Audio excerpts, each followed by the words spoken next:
నమస్కారం, నా పేరు శివ. అందరూ ఉన్నారు ఫ్రెండ్స్. వాటి వీడియోలో ఈపీఎఫ్ ఖాతాదారులకి మరొక ఇంపార్టెంట్ విషయం అయితే నేను చెప్పబోతున్నానండి. మనకి జాయింట్ డిక్లరేషన్లో ఒక పెద్ద మార్పు అయితే వచ్చింది. సో దానికి సంబంధించిన కంప్లీట్ డీటెయిల్స్ మీకు వీడియోలో ఎక్స్ప్లెయిన్ చేయబోతున్నాను. అయితే వీడియోకి వెళ్ళే ముందు ఇలాంటి విషయాలు మీరు మరింత తెలుసుకోవడం కింద సబ్స్క్రైబ్ బటన్ ఉంది, దాన్ని ట్యాప్ చేసి మన ఛానల్ సబ్స్క్రైబ్ చేసి పక్కనే ఉన్న బెల్ బటన్ని యాక్టివేట్ చేయండి. అనేది కాకుండా లైక్ చేయండి.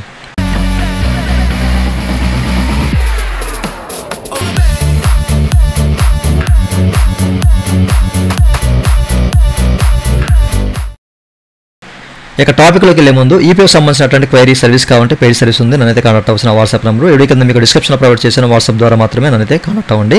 అయితే ఈ వీడియోలో మీరు ఇట్లా మీ సంబంధించిన డాష్బోర్డ్ ఓపెన్ చేసిన తర్వాత ఓకేనా. సో ఓపెన్ చేసిన తర్వాత మేనేజర్ ఆప్షన్ క్లిక్ చేసి జాయింట్ డిక్లరేషన్ క్లిక్ చేయాలి. ఓకేనా. సో క్లిక్ చేసి ఓపెన్ చేయాలి. అండ్ ఆ తర్వాత మనకి ఈ విధంగా చూపిస్తుంది కదా. ఇక్కడ మనం ఒక మెంబర్ ఐడిని సెలెక్ట్ చేసుకుంటాం కదా. సో సెలెక్ట్ చేసుకొని గెట్ డీటెయిల్స్ అని క్లిక్ చేసినప్పుడు సో మరలా మనకి ఏంటంటే లోడింగ్ తీసుకొని మనకు సంబంధించిన ఇక్కడ పర్సనల్ డేటా కానివ్వండి, అలాగే సర్వీస్ డేటా అంతా కూడా చూపిస్తుంది కదా. సో ముఖ్యంగా ఇదేంటంటే మన సంబంధించిన పర్సనల్ డేటా ఓకేనా. మన సంబంధించిన నేమ్ కానివ్వండి, డేట్ ఆఫ్ బర్త్ కానివ్వండి, అండ్ జెండర్ కానివ్వండి, ఫాదర్ నేమ్ కానివ్వండి, ఇట్లాంటివన్నీ కూడా మార్చుకోవాలంటే సో ఇక్కడ నుంచి సో మీకు చూపిస్తాను. అది కూడాను ఇక్కడ నేను అంటే కొంత డేటాని ఇక్కడ ఎడిట్ చేసి ముందుకు వెళ్తాను. అయితే నా పర్సనల్ డేటాలో నేను ఫాదర్ నేమ్ జస్ట్ ఏంటంటే మార్దామని చెప్పేసి ముందుకు వెళ్తున్నాను. మీ సర్వీస్ హిస్టరీ కూడా సో మీరు మోడిఫై చేసుకున్నా మనకు ఆప్షన్ అయితే కనిపిస్తుంది. So no problem. అయితే మీకు ఇప్పుడు మనం ఏదైనా ఎడిట్ చేయాలంటే జస్ట్ ఈ పెన్ బటన్ క్లిక్ చేసి మనకు కావాల్సిన డేటాని క్లిక్ చేసుకొని ఓకేనా. అప్పుడు మనం ఇక్కడ ఉన్న చెక్ బాక్స్ని టిక్ చేసుకొని జస్ట్ ప్రొసీడర్ బటన్ క్లిక్ చేసినప్పుడు మనకు లోడింగ్ తీసుకుంటుంది.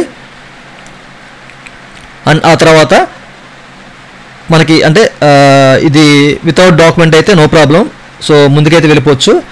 ఎవరికైతే డాక్యుమెంట్స్ అడుగుతుందో ముఖ్యంగా ఓకేనా. అంటే సో మనము మన డేట్ ఆఫ్ బర్త్ కానివ్వండి, లేకపోతే మన జెండర్ కానివ్వండి, లేకపోతే మన నేమ్ కానివ్వండి, సో ఏదైనా సర్వీస్ డేటా కానివ్వండి మనం ఎడిట్ చేయాలనుకున్నప్పుడు మనకు కొన్ని డాక్యుమెంట్స్ అడుగుతుంది అనమాట. ఓకేనా. అలా డాక్యుమెంట్ ఎవరికైతే అడుగుతుందో అట్లాంటి వారికి ఈ అప్డేట్ అయితే పనిచేస్తుంది అనమాట. డాక్యుమెంట్ అడగకపోతే నో ఇష్యూ. సో ముందుకెళ్ళిపోయి మనం ఓటీపీ వెరిఫై చేసుకొని మనం ఈ రిక్వెస్ట్ అనేది సబ్మిట్ చేసేవచ్చు. ఓకేనా. మనకి ఇమీడియట్గా మనకి ఏదైతే మార్చుకుంటున్నామో ఆ డేటా అంతా మారిపోతుంది. బట్ డాక్యుమెంట్ ఎవరికైతే అడుగుతుందో అట్లాంటి వాళ్ళకి మీరు ఇక్కడ చెక్ చేసుకోవచ్చు. ఇప్పుడైతే వాళ్ళకి ఏంటంటే సో ఇక్కడ మీరు ఏదైతే డాక్యుమెంట్ అప్లోడ్ చేద్దాం అనుకుంటున్నారో సో దానికి సంబంధించిన డాక్యుమెంట్ అనేది డిజిలాకర్ నుంచి కూడా మనం ఇక్కడైతే అప్లోడ్ చేయొచ్చు అనమాట. ఓకే. ఇక్కడ నాకు 2 డాక్యుమెంట్స్ అడుగుతుంది అనమాట. ఓకేనా. డాక్యుమెంట్ 1, డాక్యుమెంట్ 2 అని చెప్పేసి 2 డాక్యుమెంట్స్ అయితే ఫాదర్ నేమ్ చేంజ్ చేసుకుంటాక అడుగుతుంది. బట్ మీరు కనుక డిజిలాకర్ నుంచి తీసుకుంటే కనుక ఇక్కడ క్లియర్గా మనకు మెన్షన్ చేశారు. ఓకేనా. ఇన్ కేసు మ్యాచింగ్ డాక్యుమెంట్ అనేది డిజిలాకర్ నుంచి మీకు దొరికితే కనుక మీరు ఇక్కడ ఒక డాక్యుమెంట్ అప్లోడ్ చేస్తే సరిపోతుంది అన్నట్లుగా అయితే వీళ్ళు క్లియర్గా మెన్షన్ చేశారు ఇక్కడ. ఓకేనా. సో ఇప్పుడు మీరు అస్సని చెప్పేసి క్లిక్ చేశారనుకోండి ఓకేనా.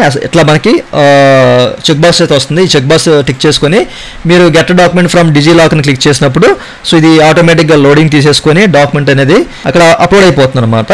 నెక్స్ట్ వీడియోలో మీకు చెప్తాను. మనకి ఏంటంటే అప్డేట్ ఈ మధ్య వచ్చింది కాబట్టి ఇది ప్రాపర్గా అయితే ఇక్కడ పనిచేయట్లేదు. ఓకేనా. సో నెక్స్ట్ వీడియోలో మీకు ఈ జెరీ ద్వారా ఎట్లా డిజిలాకర్ నుంచి డాక్యుమెంట్ ఎలా తీసుకోవాలి అనే విషయం అయితే మీకు చెప్తాను. ప్రజెంట్ అయితే మనకి ఈ అప్డేట్ అయితే వచ్చిందనమాట. ఓకేనా. ఇక్కడ మనం డిజిలాకర్ నుంచి ఒక డాక్యుమెంట్ అనేది అప్లోడ్ చేస్తే సరిపోతుందండి. ఓకే. డిజిలాకర్లో మనం డాక్యుమెంట్స్ అనేవి ఎట్లా సేవ్ చేసుకోవాలి అనేది చాలామందికి తెలిసే ఉంటుంది. నేను ప్రత్యేకంగా చెప్పక్కర్లేదు. ఒకవేళ మీకు అట్లాంటి వీడియో కావాలంటే కనుక కామెంట్ సెక్షన్లో కామెంట్ చేయండి. నేను తప్పనిసరిగా దానికి సంబంధించిన వీడియో అయితే చేస్తాను.